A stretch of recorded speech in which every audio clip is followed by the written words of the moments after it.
Evening. Listen, and this is your your FTB Sports. This is your England match reaction of the game, England versus Romania, which we've won 1-0. I'm your host, Canners, and with me today I have esteemed guest. We have Jobster. How are you doing, sir? I'm very good. Making my debut at 53 years of age, I might add. Listen, it's not about the age, it's whether you're good enough. And you've been drafted, you've been picked, so welcome, sir. Stephen, S Featley TV, how you doing, sir? Good to have you here. Not bad, I'm glad to be on, thank you. Good stuff. And Gumza, listen, we're from the Armory TV. Hey, look, it's good to have you here, sir. All talking all things England. Your mic's on mute, you're on mute. Apologies. Yeah, I'm ready for it today. I'm ready for it. I'm quite excited by the England team. You know it's live there. Technical difficulties. Listen, so look, 1-0. We know it's kind of pretty much a training game as such. But listen, we've all the four of us were talking backstage, and wanted to highlight the first thing to bring up for us was at the start of the game, and the whole it's been in the press. And taking off the knee and the booing of that, and it's been there's been a lot of tweets coming out and everything about it, what it means and what the booing means. And I guess I don't want to dwell too much on it, but it's something that's important to us, and obviously what's going on in the grand scheme of things, because Southgate has come out and said that the players at the start of every game will take the knee, which I applaud that, because it's keeping something going. We've been doing it here in the Premier League. Stephen, I mean, what are your thoughts on it? I mean, with the things that have been coming out in the press, and more importantly, what does the booing signify? What does it mean for you when you hear that? For me, it just the booing to me sounds like you're sort of going against what it stands for. Yeah. For me, it may not. Some people may say it's for a different reason, but that's the main sort of people will start looking at. The first thing people will initialize is that, well, you're against that. Yeah. Well, if that's the case, then keep your mouth shut. You don't have to agree with it. Right? No one's clapping. It's like with Wilfried Zaha. Wilfried Zaha has come out and stated he doesn't want to take the knee because it's not action or something like that. So there's no problem. People can take the knee or people can't do it. In F1, for example, there's some that'll take the knee and some that'll stand up, right, when they do it. So if the England team decided they're going to take the knee, then fine. But if you've got a problem with that, keep your mouth shut. Otherwise, you can walk out the stadium. Do you know what, Stephen? I think that's the best way, to put it at the end of the day. If you don't agree with it, shut up. We're not asking your opinion on it. If you don't agree with it, we're just trying to address our opinions and make change. Exactly. Jobster, anything to add on? Yeah, a couple of things. I think it's really good that Gareth Southgate has come out early on and stated the position from himself, from the FA, and from the squad and the first 11. So I think it's really clear exactly where they stand. No ambiguity there, and I think that's really important. And I think backing up what Steve said there, I think if people disagree with taking the knee and they feel like they want to boo, that can have all kinds of different connotations and misunderstandings. So I think people are entitled to an opinion, but I don't think booing is a way to express those opinions about whatever they may be. It just really is it creates some negativity around the whole event. Look what they're trying to do. I mean, listen, I understand that people are against the Black Lives Matter organization, not the statement, the organization. And I understand that, because there are things that it's the Black Lives Matter organization stands for, which people are not on board with. I understand that. However, the slogan Black Lives Matter, I don't know who would have an issue with that, but what the organization is, I can understand people's, some people being upset with what the organization stands for. However, this is a political hotbed I don't really want to get into on FTB Sports. Gums, is there anything that you would like to add to that at all? Just kind of touching on what Steve said about just keeping quiet. If you don't agree with it, then sit quietly. As again, it's in all forms of sports and life, there's things that happen which you might not agree with, but it's not for you to stand there and boo. Could you imagine when we're clapping for the NHS workers 8 o'clock last year, and then loads of people outside your street are booing you? Like, what's the point? Do you know what I mean? If you don't want to go outside and clap, you just stay inside your house. Like, you need to stay inside. You know what I mean? So you carry on watching EastEnders. I mean, that's the thing as well, is that it's like, for me, I'll go out and clap the NHS workers because they've helped save my life on numerous occasions. Mm-hmm. But on many occasions throughout my life, and still doing now. But there'll be people down the street who don't agree with that. So what? I'm still going to do it. Yeah. Like, that's your opinion, and you're right to it. Yeah. But those people who don't agree with it, who may not agree with it, they just stay indoors.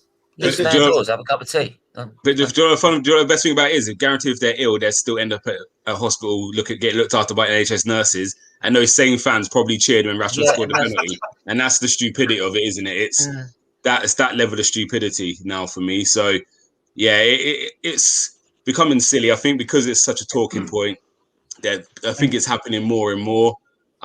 It's like, imagine it rugby if New Zealand were doing a haka and people started booing like crazy. And do you know what I mean? It's just silly now, isn't it? People have their beliefs. It's the same as the national anthem.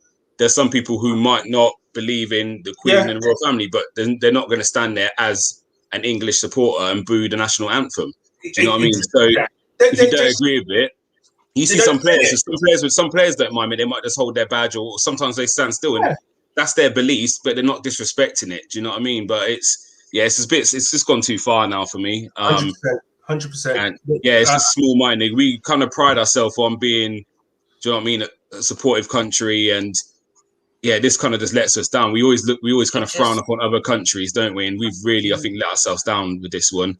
It's sad, really. The problem is that like these same fans will be having a go at Bulgaria. Yeah, we went out and smacked them 6-0. Yeah, right, and then you got a game called off. Yeah. They're sort of probably out there going, "Nah, you like." They were actually singing it, like. Right. Yeah, we know who you are and everything. Hypocrites, and I don't know. It's a shame. It really is a shame. It's just one of the things. But it's the problem is just one online. It would just mean that there's a difference. They're trying to make it like it's them or us, or it shouldn't come down to that. It should be just it's a human being. Yeah. It shouldn't be like, because of the colour of their skin, or he's black, or he's Asian, no. Absolutely. 100%. No. Sorry, Jub, so you was going to say something quickly? Yeah, just a quick point, and this is obviously a very deep and wide topic. Did anyone see Rio on the telly? It was about a week or so ago when United played Wolves. At the end of the game, he'd been racially abused by someone who was leaving the ground. And Rio was fantastic, like he always is. He's very articulate. He said something like, it's about education. I'd love to get this young man. I'd love to be in front of this young man and just have a discussion with him and ask him why he was doing it face to face. And I thought the way that Rio talked about that, and I've seen him do this many times. It's very articulate and it's very sensible. And I really applaud Rio's approach and the way he talked to it. It's a sad state of affairs, and it's sad that that it goes on everywhere with this as a talking point, but it has to be highlighted, and I think we wouldn't be doing our I'm not going to say job because it's not a job, but we without mentioning that, and I think it is a highlight, to be honest. Sorry, Canners, one more thing with it. My thing is as well, if you want, again, if they don't like it, it's because there's kneeling at the start of the game, or it's talked about so much. Then if you just keep quiet, nothing will be said. This is such an issue because it's continuing to happen. So the more, do you know what I mean? If there was no more racism in football, there wouldn't be any talking about it before, during, or after the game. But you know what? That's the thing. That's the thing, and this is where I want to draw a line under this. For the conversation for this stream is that it's not even about racism in football. Racism isn't about that. It's just in football. It comes from society, and that's the thing. And it is. It's not racism in football. It's what they're like when they're at home. It's in society, and that's where it is. So it's not football that's the problem. Racism in football is society, and it has to come from above and beyond a big, huge educational push for that, to try and cut that, that massive head, that kind of that stinks, basically. Well, look, guys, obviously with that hot topic, we do have there was a few comments that come in, and Aglaya, rightly said the Boo Brigade are the racist element of our society, and they should be ashamed of themselves, and yes, they should shut up. Going on to your point, Stephen. Talk MU says, big up. Talk MU. How you doing, sir? Bless. Steve Williams, just says, I didn't clap the NHS workers. They didn't need clapping. They needed proper funding. Listen, we all know. I agree with that, but I'll still clap. Yeah, of course. No. Everyone agrees with that. That's the truth. And it was such a slap in the face when you had the Boris Johnson, all that clapping and stuff. It's like, they don't need your claps. Just give them a proper, honest raise. Do you know what I mean? With the work that they're doing, and it's not just COVID. It's every single day, and the actual things that they do. I see it every week, and what they do is just it's phenomenal. Yeah. It's phenomenal, and the abuse as well. Because you guys won't know, and I'm probably putting some people in the chat. I know Talkman, you knows because he works with me in Solo. Yep. Right. I've had 6 liver transplants in my life. Wow. Right. Wow. 18 over procedures in my life. Wow. So I've been doing that since I was 4 weeks old. So if it weren't for them, I wouldn't be here. So. No, listen. Do you know what? I don't think there's one person that has not got a story. Where the NHS has helped them. Not one. I would like to know that one person, but hey. And the thing is that also, I think, going back to linking it to the previous topic we were thinking, most of the doctors that are there, right, were from all over the world. Different colours, different races. And that is, the NHS is a true representation, I think, of our society. But guys, listen, we could forget about the football game and carry on with this. But look, let's get on to the football game. And let's talk about this first off. So, Steve, I want to come to you first off. And our team sheet, I mean, the first 11 that started. I can see the shaking of the head. And just before you actually do talk about the starting 11, please, everyone, subscribe. Smash the likes and share. So FTB Sports. Good evening, Solo. Another Man U supporter there, but we won't go into that. But the team sheet. Nice one, Solo. One of us said it to Talk Man U. He's just asked if you can send the link because he does a lot on the races and stuff. But okay. If that's okay. Yeah, of course. Of course. I mean, so Stephen, just before, I guess. Yeah. Go on. The first 11 for you. I mean, I'll bring it back up quickly there, just so you can never. No, I've seen it enough times. Yeah, and I'm just thinking to myself, okay, right, we've got 25 man squad at the minute. Now, my question is, he's obviously looking for someone to fill that 26 spot. Was there any players in there that you feel should be part of that 26-man squad, or has anyone played them forward? I mean, he's got 3. He picked 4 right backs in the end, right? So you've got now 3 available. That should be fine. Why don't you just play? Try another forward, right? Try another midfielder or forward. There's so many defensive options you've got in that squad. Jesse Lingard, for example, what's he done wrong? Right, James Ward-Prowse, right? Why does we need a free kick?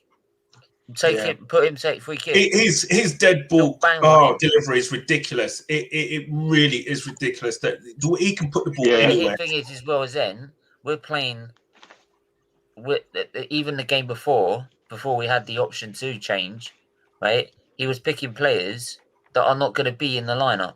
Well, you've got these any other friendly, it's not a problem. These two friendlies are for you to get your best lineup for the Euros, and you're playing players that aren't going to be in it. So That's what's the damn thing. point? Right. This time next week, we were talking about a result. We'll be talking about a result in our first game against Croatia, World Cup runners-up, and I am no clearer as to what the starting 11 is going to be or our formation. I mean, Jubster, is there anything? Can you see what? I mean, I'm going to bring it up again for you, just so that you're, just in case you need refreshing. Yeah. I mean, is there anyone there who? I mean, let's look at that.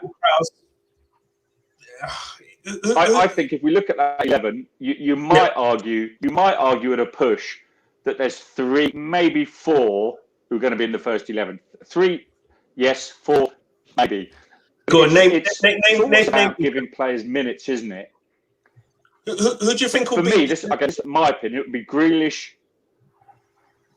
In first 11, Grealish, and it's kind of what I would like, sort of versus my opinion, is a little bit of both. Grealish and Rashford for sure, possibly Sancho, and then I'd be having probably Luke Shaw.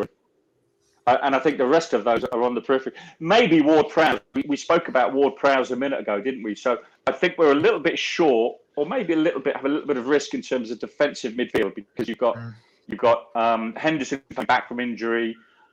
You've got Calvin Phillips, I think he was injured recently. Declan Rice, who was injured and came back. So I think we're, ordinarily, I think Prowse-Phillips gets in the squad. But the way things are at the moment, I think he's cover, or he's someone who I would be bringing into that squad. The final cut for sure. Yeah. Gumza, could you add to that? I mean, is there anyone there that you feel could be knocking on, say, for a starting berth in his first 11? I mean, also as well, what do you think his actually starting formation would be? Is he playing 3 at the back, or is he playing a 4-3-3? I really want to get behind this team. This, for me, is probably one of the best England squads I've seen since I've been watching football. And I just got a feeling Gareth Southgate is going to make some bad choices. For me, going 3 at the back is pointless. We could see the defence isn't our strongest element of the team. So you're going to then take away from the great attack that we could have, and just to kind of nullify, I think we'd be better off going at teams and play. Yeah. And I think this is a free hit. You've got a lot of young talent in there. So I'm not expecting these lot to win this Euros competition, but in 2 or 4 years, this team could be a real force. And I feel taking Henderson and Maguire is despicable. I can't believe it. I get that. Henderson hasn't. Henderson hasn't played. Question we should ask ourselves. Sorry, mate. Sorry, Gumby. It's just real quick. Yeah, you go, Jobster. You go. I agree with you. I agree with you in terms of give me an example. When has it ever worked when we brought an injured player or a half-injured player into the squad? Go back to Beckham. Go back to Rooney. You can go back to Keegan back in the 80s. Robson. It never works. It never works. Doesn't work. Yeah. Robson. It never works. I think he set himself up to fail with those two. Like, say, if you've got, I think Saka's got a little knock, but he's played the whole season. It's a little weak, maybe he might have to rest. But he can continue. He's fit. Henderson didn't look fit today. Henderson did not look fit. He couldn't get up and down the pitch. February, so he's nowhere near. And if you all the running, you won. You training games or what little training. Not match fit. When you cannot hit the ground running like that from February to now.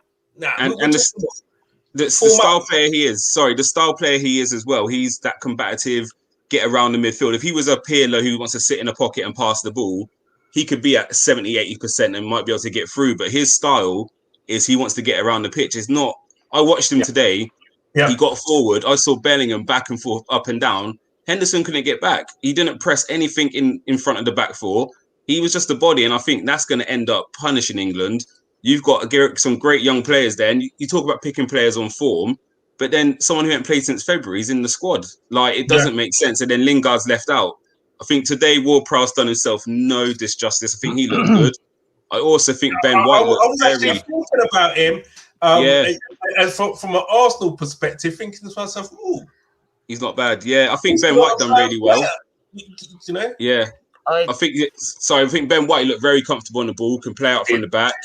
And again, what surprised me, you took 4 right backs. You had one's gone injured, but you still played Ben Godfrey right back. It's like, well, Trippier there. And then I'm not too sure where Chilwell is, but Chilwell hasn't played at all. And it's it's a bit confusing. I mean, I understand he had the whole, but Mount played, didn't he, the other night? We won't go into it, but it sounds like a manager I know very well. We all know very well. We won't. But look, guys, talk MU Rise. Yes. How you doing? How you doing? Listen, I know He's we come touched to keep me in check. Sorry? He's come to keep me in check. And also, I guess, no doubt to keep the job still a bit comfy as well, since he's surrounded by gooners. Listen, I mean, obviously, I don't want to dwell too long in it, but I know you jumped on just when we was ending the whole thing about taking a knee, etc. And I just wanted quickly to have your take on that and your thoughts on the whole media attention around it and the fans as such, really. Just quickly. Yeah. So I'd just your take on that.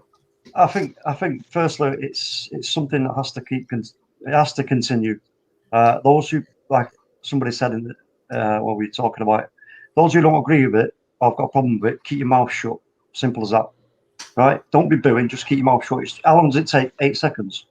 Right? That's it. It's 8 seconds. Said that in our live, right? We said that in our live stream. If you've got a problem with that, then you've seriously got problems with your going on. You're not admitting to yourself that you've got a problem away from what you're actually doing at the game. If there's other things going on in your mind, simple as that. 100%.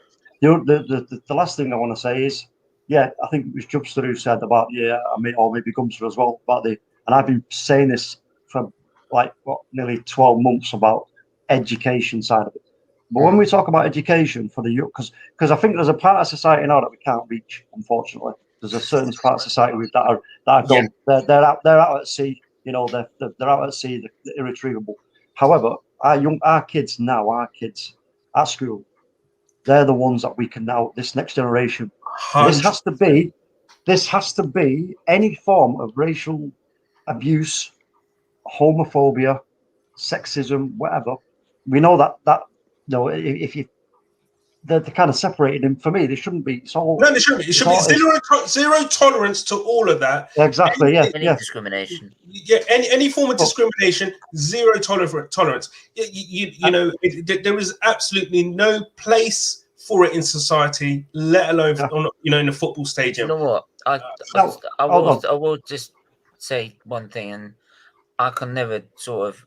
From where I am, I can never imagine what a racial abuse would ever be like.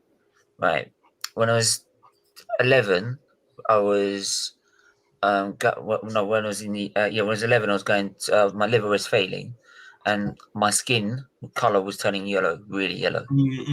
And even in primary school, they were just taking the piss of the fact that my skin was turning yellow. And where does that come from?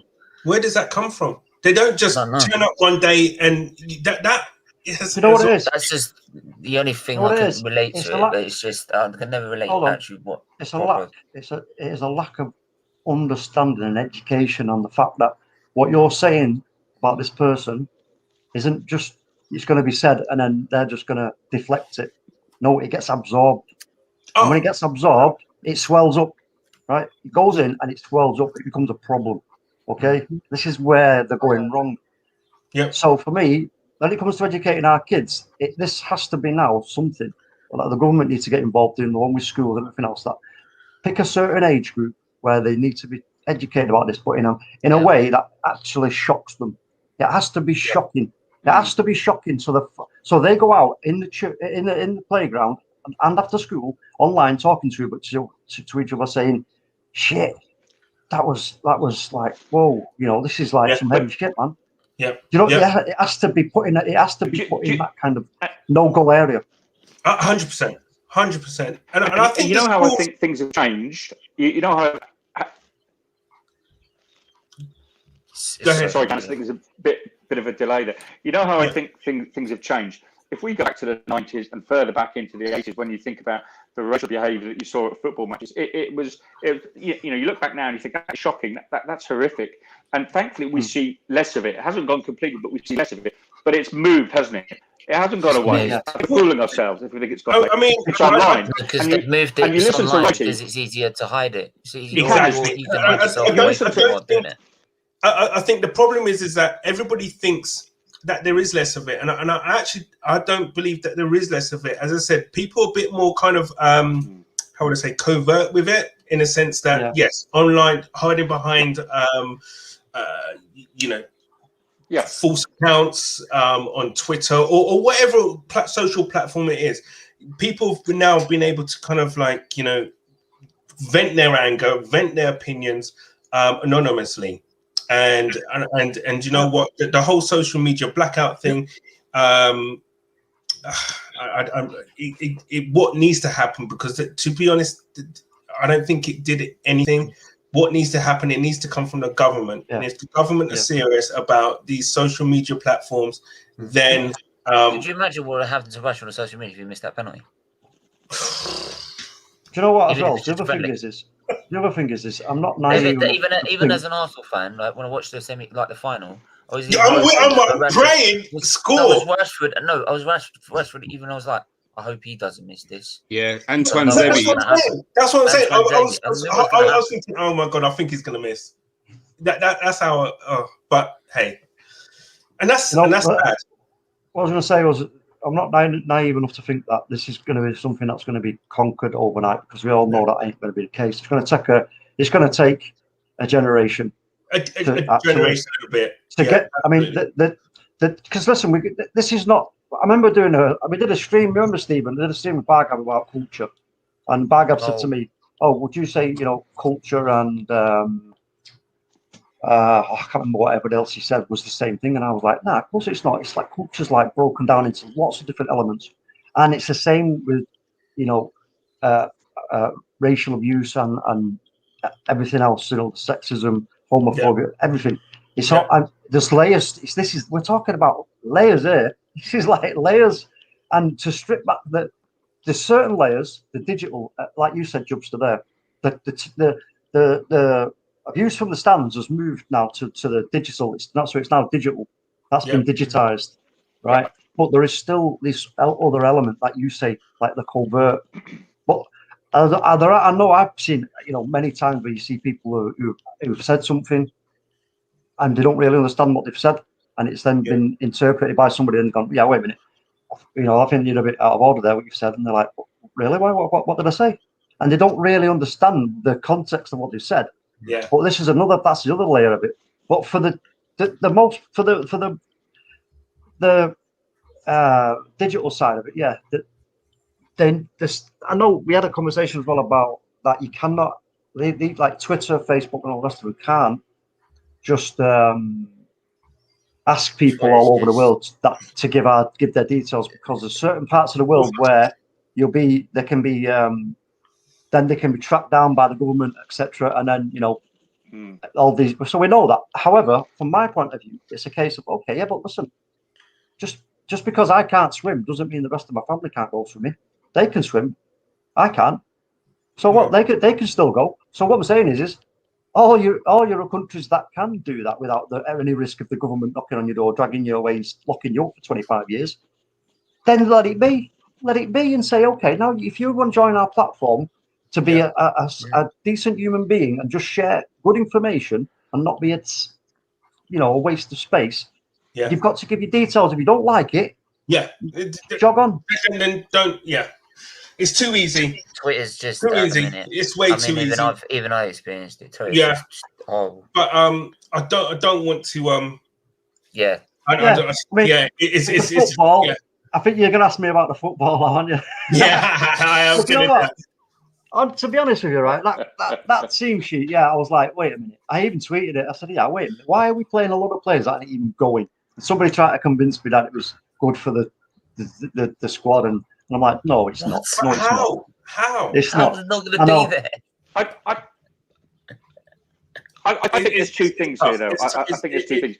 Some of those players some of those players will be going, won't they? So they do need to get minutes. I think we should all accept. I mean, all those some players of them not be going. Yeah. It's like a balance, though, isn't it? I mean, how does he? this Here we go. How does he get it right? This is a squad, and I think. Listen, you got players. Obviously, you take out Trent Alexander. So my only question is he going to bring someone in like your Ward-Prowse, Lingard? He'll put another defender in. But to me, it just wouldn't make sense. So does that mean then, is that an indication that he's looking to play with the free at back? The problem I've got with Southgate, you see that squad we've got, that's one of the most attacking squads you've got. Yeah. Right? That could take teams apart if you really look at it. Right? If you played that to a certain way, but if you played that to a certain way, you'd be able to take teams on. But Gareth Southgate, he wants to play defensively when our defence is crap. Our defence is not great. Right? Back there, so what we're seeing today, even not our strength. Stephen, hold on. What we're seeing today, for me, was dead. And the team that he's taking and that he's picked, it looks like it's going to be a 4-3-3 to me. Oh, and for me, if we play 4-3-3, we can actually, because if you look at today between Grealish and Sancho, especially what they were doing. Sancho was poor, personally. Well, I mean. He wasn't. Yeah, I bet it his best game. However, I think if you're playing a 4-3-3, you'll play someone like Grealish, Rashford, and Kane. That's my front three. I would have picked Kane, Foden, and yeah. Well, the question is, Foden and Grealish, something like that. Is he gonna ask Kane to play the sort of false nine role and not drop too deep? But just deep enough to make the numbers up there for them, because we've got players who can, not just him. Because if you got him just as a focal point, it's easy to snuff out. If they're really organised and they can snuff us out, they know they're going to catch us on the break. Because, like you say, our defence is shit. So if listen, I think today, I fully understand what you're saying. I think today kind of showed if that's the formation he's looking to play, a better team than Romania would have killed us today. And obviously, can you imagine France if we played France there? Yeah, it'd be a joke. Even with the better players, I don't even know. 5-1, and we know how that feels. Oh God, flipping it! But Gumza, I mean, has anyone, do you think, who played in that game today forced their way into the starting 11? Let alone, I don't know, even the squad. I mean, who wouldn't normally be nailed on? I mean, James, how you doing? Said Lingard and Bellingham linked up well. I mean, I do like Bellingham, to be fair. Yeah, I think he's Bellingham for me. He'll be a starter. I like Declan Rice. Obviously, you didn't see him for much today, but I think I'd rather Declan start in. That's the thing. Bellingham's not even on there. If you look, he's not even there. Yeah, he's there, top of the midfielders. Sorry, he is. Sorry, yes. Yeah. Okay. Yeah. But for me, whatever happens, Grealish has got to play in the 10. You just build around that. He's got to start. I don't think he will start. I don't think he does. But again, for me, I've got to go attacking. So I'll be looking at, personally, my midfield would be Declan Rice with either Bellingham and Mount next to him. And that's Grealish a young midfield, man. That is I would write this one off as experience. Yeah. And I'll be looking to target the World Cup and the Euros in 4 years. That's what I'm targeting. So I said some of those older guys, to be fair, Trippier wouldn't have even travelled. I would have gone with the younger fullbacks. Because again, we've done it for how many years where we keep a certain generation, I'll keep them playing their experience and we fall short. Do you know what? Give these youngsters enough time. Because in 4 years, they're going to be absolutely unbelievable. Well, in 2 years, really, because next year for the World Cup, right? Yeah. I would say, Jumpstart, anything? I mean, who for you could you see from who played today? Just real quick. I liked what Gunter was saying about Grealish. I think when you look at Grealish as a player, he's got attitude, he's got style, he's got charisma. He reminds me of you go back to Italia 90. You boys remember in the run up to the games before Italia 90, Gaza was knocking on the door. And do you remember Yeah. Robson famously said he's just after Zabashi, he's not going. We can't have him on. And he played a couple of games. I think it might have been it wasn't the Czech Republic at the time. It was probably Czechoslovakia. And I think Steve Bill got a couple of goals, and Gascoigne ran the show. He played his way into that squad, and that's when Gaza maybe started. For me, I think Grealish could become Gaza this summer. Play it all around Grealish. Kane up top, Grealish sits behind, and then whether you go Rashford or Sterling or whether you go Sancho, I don't think it matters too much. We've got some really talented forwards there, but Grealish, Kane, and just going to take the game to other players, to other teams. That would be my take. 4-3-3 straight at them. Yeah. What would we play? I mean, would we play a flat three across the middle in midfield, or a holding player? And who would that holding player be? Sorry, Stephen? I wouldn't play a 4-3-3. No? I'll play a 4-2-3-1, to be honest. I'm with you on that, Stephen.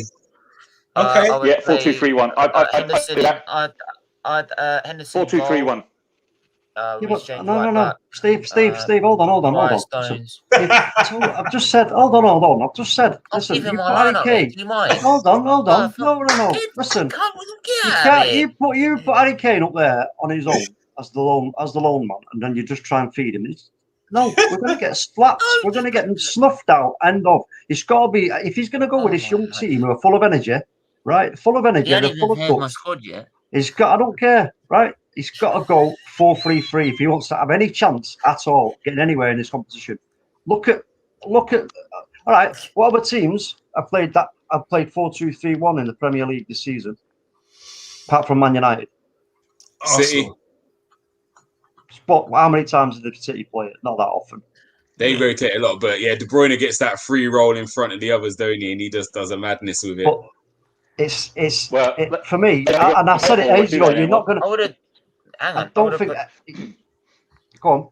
Right, I would have put Grealish as number 10 in that three behind the striker. I'd put who else we got? We put Foden on the left because I think he's been out on the left most of the time. Sancho on the right, and then if you're not going to play Kane, put Calvert-Lewin up front. Feed the ball in, cross the ball into him.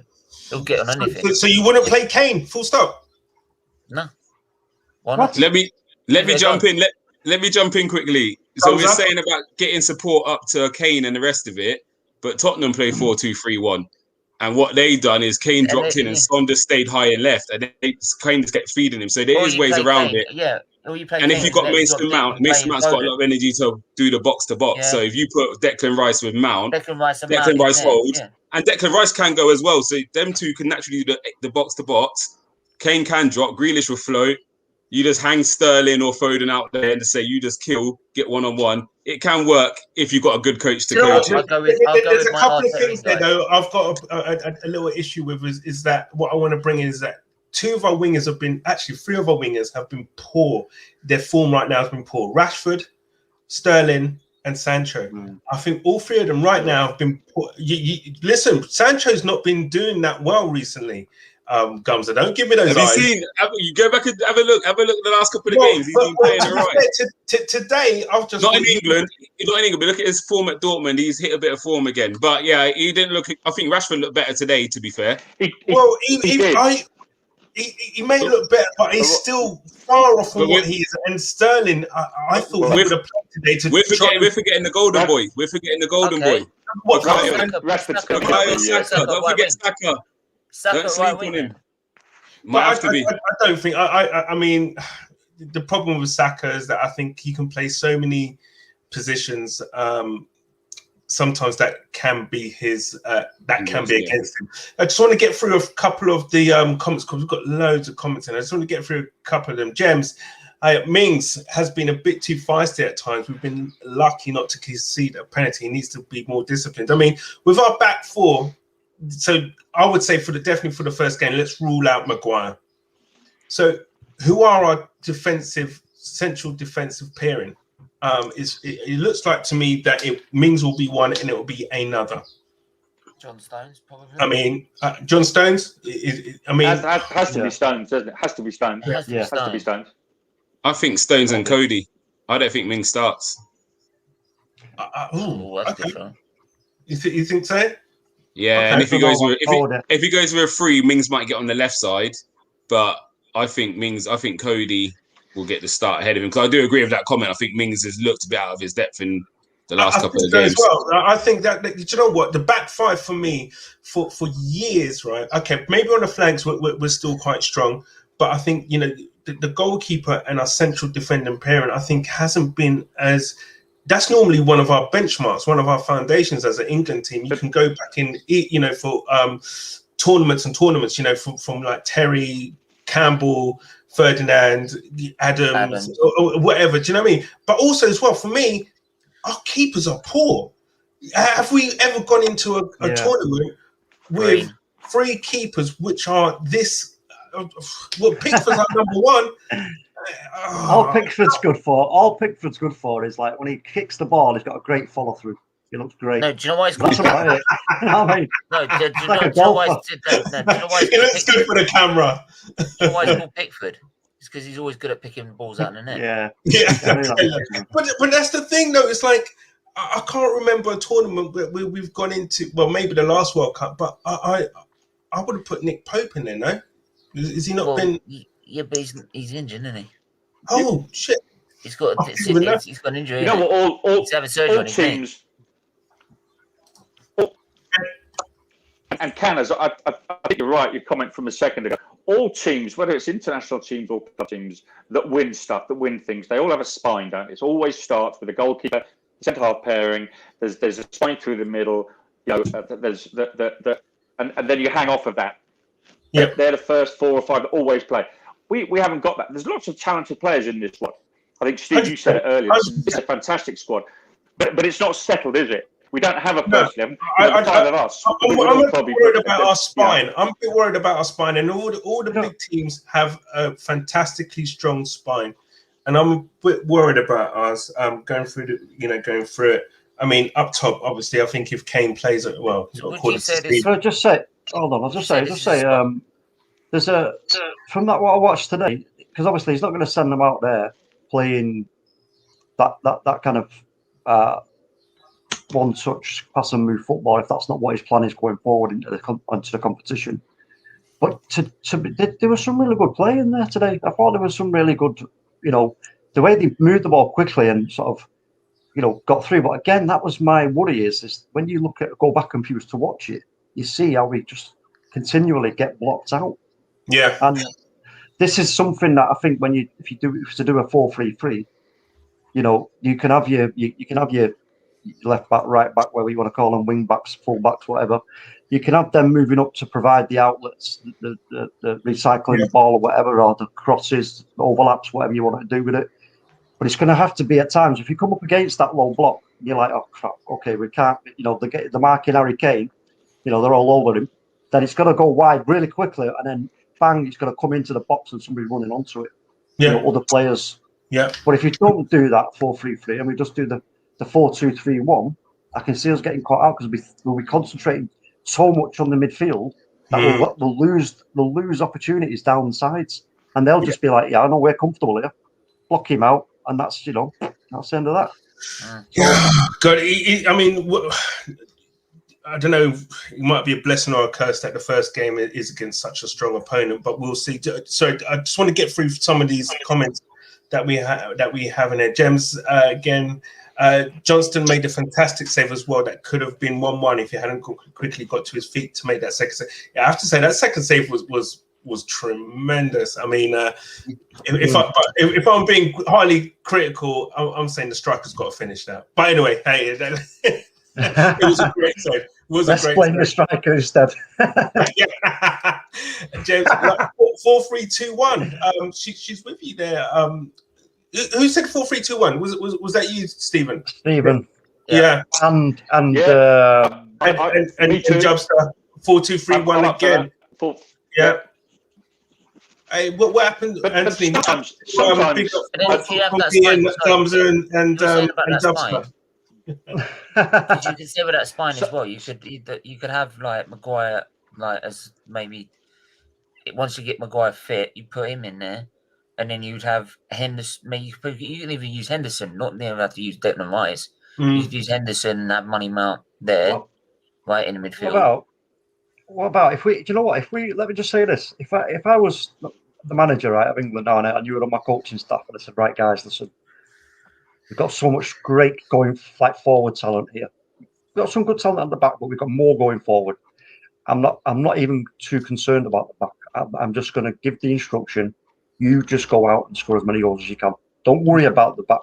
Don't be over exerting yourself to get back too often. You stay up that pitch, because if they try and break on us, well, so what if they score? So what? If there's a good chance that they're going to get dispossessed and we're going to get the ball again, and when we do, we are in a great position high up the pitch to just go, here you go, wallop. We could slap teams silly if we was to do that. I'd love to see Gareth grow up there and just go, you know what, I'm going to do this. Let's just do it and give these kids the opportunity to express themselves and use their energy. If it's a free hit, then why not? There's a tragedy I just wanted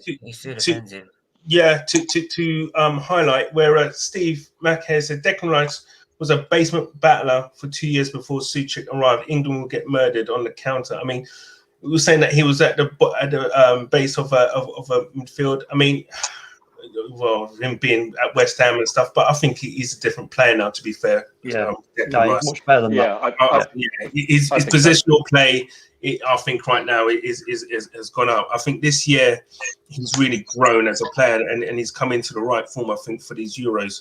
Mr. Silver. The thing is, the thing is with that position that he plays is that we know when you're playing football, you've got to have that obstacle has to be there in front of them. Of course, 100%. Someone screening is such an important role now in today's football, and the tactics that are deployed by managers is such an unfair. Teams are always looking out for them, for that type of player who's good, who's efficient at that role. You think of the Kantes, Makaleles, obviously that were back in history, and obviously now you've got players like Basuma, Declan Rice. Even those players are. Yeah. Don't mention Basuma. You don't have a Basuma. You don't have a Basuma. No. Hold on. No. Just the fact he's going to Liverpool. Sorry, I didn't ask who supports who. So I know Stephen supports Arsenal. I'm Man United, and myself and Gumza are Arsenal as well. So it's 3-2 Arsenal here. Yeah. And yeah, so it might be free. And United have got we've got Fred. And McTominay, don't forget. Oh no, brilliant. Oh yeah. We got Sideshow Bob Wash, right, and Jacko. If you don't know Sideshow Bob and Bob Washes, that's David Luiz and William. I mean, Grealish and Lingard made Rashford and Mr. Lego head in charge. Oh my God! Leave my guy alone. No one can. He's not going to that. Mr. Silver Fox says he'd rather play Rice at centre back than the actual centre backs in the squad. He's got them hot takes, and he wants to see Rob Holding in there before anyone else. He does, yeah. He's the resident Rob Holding fan club. He's the president. He is Mr. Silver Fox. So anything, do not badmouth Rob Holding, otherwise you'll have a troll on Twitter. It's crap. I think it's useless. On that, it's useful as a chocolate fire guard. on that centre half business, I think the big question is Southgate going to risk or contemplate playing what clearly isn't going to be 100% fit Maguire, because there's no way Harry Maguire's going to get fit. And so, listen, I think without the injury, without the injury, he'll be the first man. He's in. Yeah, he's the first man. He's a nailed-on first 11, and obviously that's someone who Southgate absolutely trusts, no doubt. So I think there's a couple of nailed-on players in there, which your Kane. I know he likes Rashford, so Rashford will play. Kane, Rashford, Henderson, and Maguire. Those 4 players are your nailed on. Maguire, probably, I'm just talking about from the history of the teams that he's picked and the players that he trusts. he would always pick those 4 players regardless, and then whoever else is in form after that. Really, That's why I don't really sort of trust him in a sense, because Foden's playing better than him. Yeah, no, 100%, Foden's playing 100%, Sancho's playing 100%. But he will play Rashford. He will play Rashford, no doubt. I guarantee it, no matter what. Trust me, I'll give a talk Man U stick about the European final. Don't worry about that. Thing is with Marcus is that, you know, I don't think Marcus has been fully fit. What is that now, for about a year? Niggles and things, and so he's another one going. He's only going to get worse because he's not going to have a summer off, is he? Carrying injuries. Yeah. So it's like with Partey. He's always been injured all season. So No, okay. So look, listen. I mean, what we're looking to do now is actually wrap this up. I know we haven't spoken in length about the actual game. I mean, listen. We've spoken more really about players that should be playing, shouldn't be playing, and who's maybe worked themselves into the squad, who wasn't in the squad, and who should be a first 11. I mean, can we draw anything from the game to play today? I mean, to me personally, it kind of seemed like it was a training game where nobody wanted to get injured. People probably going at about 75, 80%. But can we draw any kind of thing from the game and how we played and how we are kind of suited to play Croatia? Because listen, Croatia are going to give us a game this time next week. It's going to be. We can't though, because we can't really draw any major conclusions, because that squad's not going to be the squad he's playing. Simple as that. Stephen, if you're playing players aren't going to be there, we can't really draw anything saying we've got a team that's worth playing there. That's for me. That's the type of game that he's going to play. We're going to play. Forget about the formation, right? Forget about the formation. The instruction is going to be to play that type of fast move, pass and move, get it forward. How he sets up in that for the patterns of play or whatever is different. That doesn't really matter. It's the instruction of the intent. For me, the intention is going to be to attack. I don't see us being sitting back in. I'm doing watch-alongs for the games. Wait. So for me, for what I see today, like I said before, I could see elements of what we were doing, thinking, wait a minute, shit, if we've got the right players in there doing this, who are used to doing this with their clubs, look at Foden, Kyle Walker, and I know Henderson's the one with the big question mark over his head. However, for me, I think he's the kind of stalwart, and he's there. If they feel comfortable with him being he is around him, that could be would you not then like to have seen like something close to our first 11 starting this game and then wholesale change in the second half?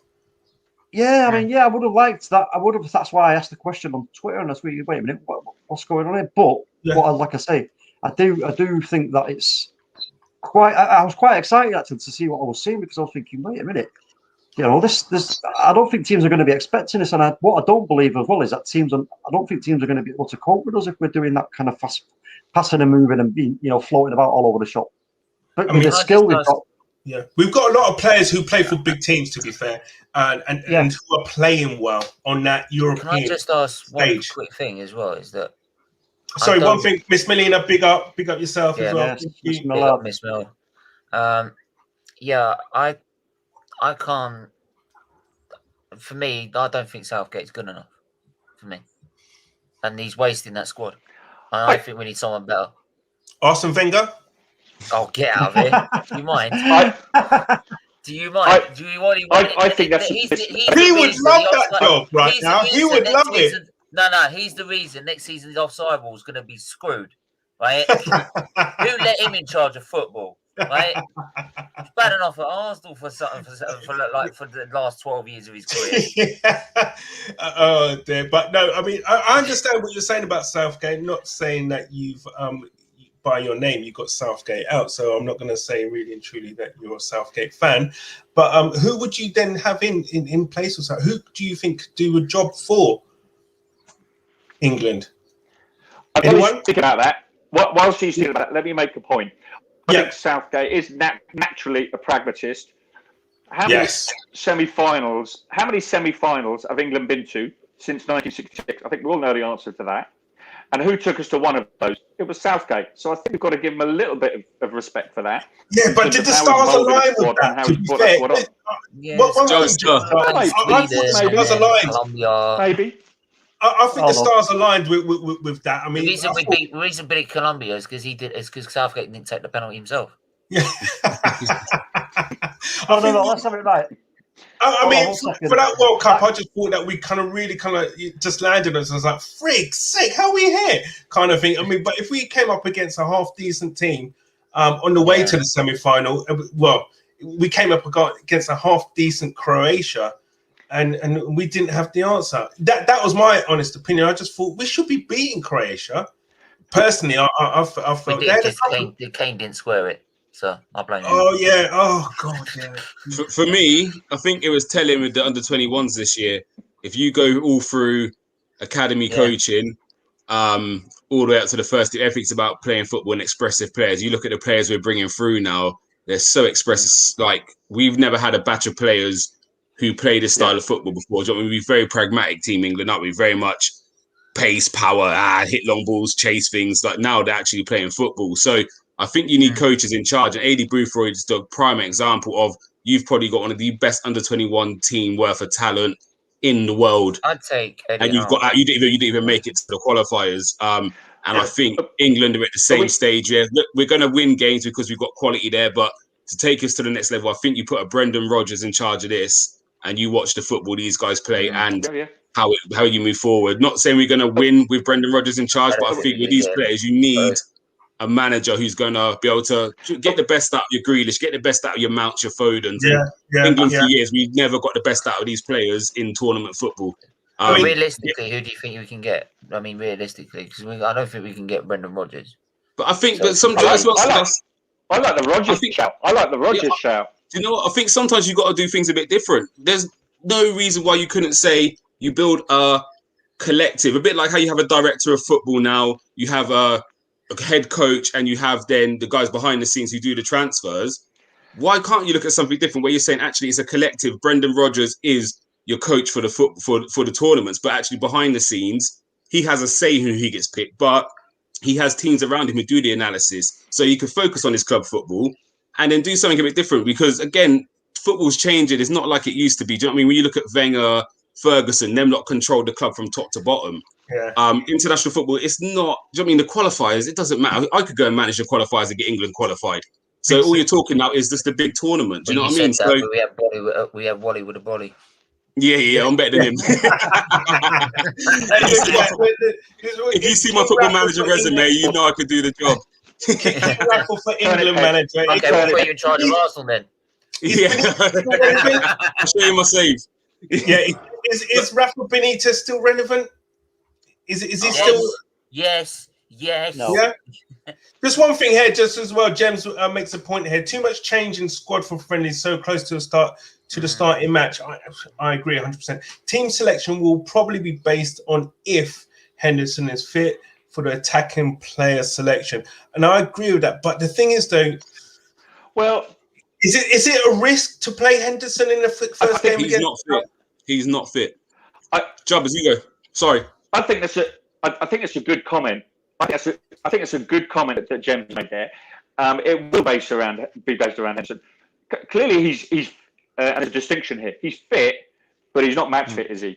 So he's going to be puffing and blowing. He's not going to play 90 minutes. That has to be a risk, doesn't it? That has to be a risk. 100%. 100%. I mean, do you risk him then for the 60 minutes? I'll be honest, he wouldn't even travel in my squad. He would not even get near my squad. How could you be out from Feb? Even if you played a couple of games with Liverpool and you thought, okay, maybe. Even Harry Maguire, his injury was later in the season. Yeah. But them two shouldn't. They went. There's no point. By the time they might actually be close to fitness, you could be out the tournament. Yeah. Do you know what I mean? So pinning your hopes on these two. It never works. If they're a Harry Kane, I can almost understand it. Where you think if I can get through, I would. Do you know what I mean? He might have 20 minutes, which might save the game. If we're losing 1-0 or drawing 1-0, we need a goal. You could bring him on 70%. He might nick something. Yeah. By all means, take him. But a centre back and your general in midfield who are not fully fit, you're asking for problems, because now what you're doing is you're going to restrict the Grealishes, the Rashfords, who we all admit, Foden, Mason Mount, are biggest bit of talents going forward. So you're now going to restrict them guys to cover the rest. It doesn't make sense to me. He's a coward. I understand what you're saying, but also what I would say is, and to get a little bit of balance to the argument for Henderson is, maybe one of the listeners or watchers of the stream who's a Liverpool supporter to tell us how important Henderson is to their team. Because listen, Henderson could be an integral part of what Southgate and how Southgate wants to play. Now, if that's the case and he's going to risk him, why not risk him? I mean, like back in the day, he had Gascoigne, Robson. Robson took a gamble on him, and Venables as well took a gamble on him for Euro 96 because he was that important to how he wanted to play. Same thing, you had your Beckham with the metatarsal kind of injury what he had for Sven or whoever.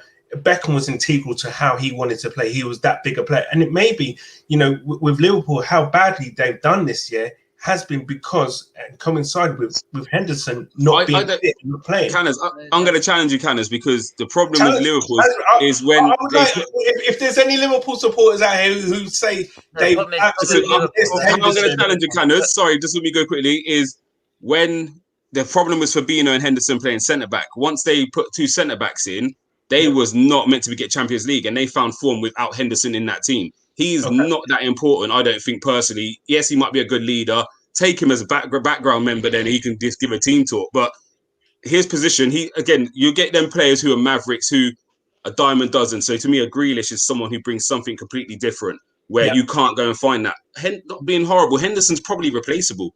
Do you know what I mean? But I think we put too much kind of scope in that. Like I think Bellingham looked very good. Ward-Prowse does a job. Calvin Phillips does a job. Declan Rice is probably our best midfielder, in my opinion. So I don't think Henderson brings that much for me to have to disjoint the rest of the squad. Do you know what I mean? I think Harry Kane is more important than anybody else. He might be that glue to the proverbial country. But we don't give others a chance. He's not fit. Give someone a chance, and all of a sudden you might think, oh my God, actually, there's a player in Declan Rice who can do it. And I think we had these problems all the time with Gerrard and Lampard. We persist, and then actually the best player in that role was Gareth Barry. When Gareth Barry played in there, we looked so much better. For no pace. Yeah. But you look so much better. So sometimes things happen and it can be a blessing. You know what I mean? It's sometimes you've got to go with what you got and make the best of it. And you never know. Sometimes you stumble upon things that you would never imagine would have worked. And all of a sudden, it's like, actually, this is the way we're going to play from now. We have a Liverpool supporters view here on Henderson and what he does for the team. So basically, that's what Henderson does for their team. And I guess that might be an integral way of how Southgate wants to play. If he's playing with three at the back and he is playing with the fullbacks who want to go bumming on, Henderson might be that person that actually facilitates that to happen. But also, it's not just Hendo. I think there's no doubt about his ability. And Guns, you made a great point there. But about he's not going to be a match winner for you, though, is he? But what he brings is, I was just looking up at 58 caps. So when you look around this team, there's not a whole bunch of people with that level of experience. So he can sit and he can do all that water carrying kind of stuff, which is so important. But he's not going to win you a match. But he might save you a match. He might save you. He might save. And if he's not fit, like I watched earlier, now all of a sudden I'm seeing Bellingham having to do a whole lot more. And for me, again, it's how long's Henderson got left? What's he, 30, 31? So he's got one more tournament left in him. Bellingham's got 4 or 5 tournaments. Declan Rice has got 4 tournaments. Who else is in there? Ward-Prowse has got 3 tournaments. Like sometimes I get his experience, but do you know what? Let these lot get experience together. We've seen Germany do it before. Do you know what I mean? Where they've said, actually, do you know what? This team won the under-21s. Spain have done it. This team won the under-21 tournament. We're putting them all in. Let them learn. This for Southgate could be a free hit. You play the right team, fans will allow you to say, actually, do you know what? Yes, we got to the quarters, but look how young that team was. In 2 years' time, that's easily making the semis. And then you're looking in 2 years' time again. Germany did that in 2010, didn't they? Germany did it like Khedira and them guys. Players, and then 2014, they absolutely smashed it in Britain. No, I get what you're saying. I get what you're saying. When I said earlier about Henderson being a stalwart, like the linchpin at the back there, that's what he's there for. That's him. And what's he been doing it in? What system? Yeah, but and again, but with him, True. But he's one of the ones that presses. It's Fabinho who's the one that sits and allows the wing backs to push Yeah, on. yeah, I know Fabinho is the you're one who saying- sits behind. And even with that, you got Van Dijk, who's a monster back there as well. So he could come and try and do that, and Arsenal might get completely exposed because we don't have the players around. So international football is funny. It's hard to judge sometimes. And again, it's like the Grealish Guys, thing. I want to look to wrap this up now, and I just want to have a quick question for you all, just to think of a name for you. I mean, just to wrap this up. I mean, apart from England, who we all want to win, obviously, who are your dark horses, or your team that you would say are your favourites to win the Euros after England? Stephen. Belgium, because I don't want France to win it. I don't want them winning it. No. It's a Wembley. Is it a final at Wembley? I think so. Yes. No, I don't. Could you imagine? Imagine them winning it on our soil. Jesus Christ. No. Belgium. Jobster. I think Belgium is a great shout. Now, I'm not sure if that team has actually peaked now. If that's just gone a little bit kind of. They got some serious players in there. If you think of their spine, overdue. They're due to win something. So I like that shout. I'm going Belgium too. Exactly. Their spine is tremendous. They got Courtois. I mean, maybe the centre back might be a chink, but they've got Odwero, haven't they? Then you got De Bruyne. Then you got Lukaku, Tielemans. They got some great players in there. Just one thing to say, Declan Rice is a player who is very underrated just because he plays for West Ham. If he played for any of the so-called big teams, everyone will be all over it. No, I get that, and I totally understand where that's coming from. Yeah, if he's playing for a fashionable club, he'd be that bit of a nailed on, so to speak, for a starting 11. So it's Jobster, you said Belgium there, maybe your shout then after England. Yep. MU. Wow. Talk MU. Yep. I'm gonna actually. My wild card for the tournament is Italy. Oh. I'm gonna go Italy just because I've got a connection to Italy from my missus. Okay. Any players also from Italy?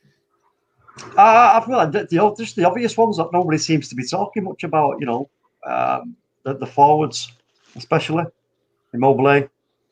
He's a bit old now, though, isn't he? He's about 32, is he? 32, 33, is he? Yeah, but I just think, I don't know, there's just something about it. This squad. And no one's talking about them, are they? Really? No, and they will love that. Italy, that's one Italy. They'll be like, yeah, go on, you talk about France, you talk about Germany and whoever else. But you know what? They are going to be so difficult to beat. And they have got some serious threats going forward. So for me, I'm going to go them for my wild card. But realistically, to win it, I'm going to go. I'm going to go Spain. Oh, okay. Oh, okay. Gumza. So I've been one of the ones for the last couple of years. I've been saying Belgium. They were my team on FIFA about 4 years ago, and they always let me down. But I will. I think they should win it. France. I will go with France, but it's tournament football, isn't it? But I think France and England probably have got two of the better squads going into this competition. Honourable shout out to Holland. I think they might sneak it. If they have Van Dijk, I think they might be a problem. That's the thing. Does anyone know if Van Dijk's fit? Is he fit? No, I don't think he's gone. I don't think he is. No. But yeah, they're not bad. But yeah, I'll go France. But yeah, I think I'll go France. I'll just go France. I think that's all round squad. I think they're very strong out in all departments. Mr. Silverfox says he has Portugal retaining Portugal. it. Listen, last tournament for Cristiano Ronaldo, maybe. I'm sure he'd be doing everything to win that. And again, Solo 7, Portugal to win it. Portugal penalties. Could you imagine they'll go to penalties? Flipping heck. Guys, listen, it's been emotional. It's been a great. The time has flown by, and at the beginning, I was saying half an hour for this, but listen, I think with the whole the topics that we discussed, there was no way and now 30 minutes was going to cut it. But guys, it's been great show. Speaking to you guys. Just want to say, look, obviously we'll reconvene. We'll have so we try and do some previews and some reactions for the Liverpool game. Liverpool game. Oh my God! Liverpool game. Too much Henderson talk. Flipping it for the England games, and listen, I've got good vibes about this squad. I think we can do things. I can only see Southgate probably ballsing this up. We certainly got the players to do it. Let's see if we can deliver. He's just got to release them. Anybody just before we switch off? See you next week. Yeah. Where can I find you all? Where can I find you guys? Yes. Or... Yes, talking you. I'm on Canez_Guna, Armory TV. You catch us on there. Yourself, TalkMU. Where can we find you? On Twitter, iTalkMU. You'll find me on Stephen's channel, SVT TV, the Man United Agenda, Rich Sports, and Football United TV. Fantastic. Gumza? I never know my tags. I'll just tag it at the end of the video. Listen, I'll tag Gumza. We can find Gumza anything. Obviously, Guna, the Armory TV. Exactly. Listen, Gumza's a resident with us on the Armory TV, so we catch all the gunslinger shows, the previews, reactions when we're playing. So myself and Gumza are always on there. Jobster, we know that you're welcome aboard, but we know you're on Twitter. You also Twitter handle for us, please? It's Jobster at Taurus 2868. Love that, and no doubt we're trying to get Cheers, Jobster. fellas. Solo 7, if you're listening, we need to get you talking to Jobster. He's a Man U fan, but there you go. Nice guy, but we all have our faults. Some of us, eh? And Stephen, I'm right beside you, mate. I'm right beside you, Jobster, mate. Don't worry about it. And Stephen, last but no means least, Stephen, where can we catch you, sir? You can find me Feetly TV. You can find me pretty much any channel that wants me to help them out. And you can find me at S_Feetly on Twitter. And we do Arsenal football and F1 content whilst all the money that we raise from our Money Ties channel goes to Children's Liberties Foundation. Fantastic. Yes. Fantastic. Guys, it's been great. It's been a great hour and 12 minutes and counting. I have to say, it was a great show speaking to you guys. Pleasure. We'll be in touch. No doubt we'll do some previews and reactions together. Let's hope this time next week we're all laughing and say, what was all the worry about? But look. Yeah. Until then, guys, thank you very much. Cheers, fellas. Out. Ciao.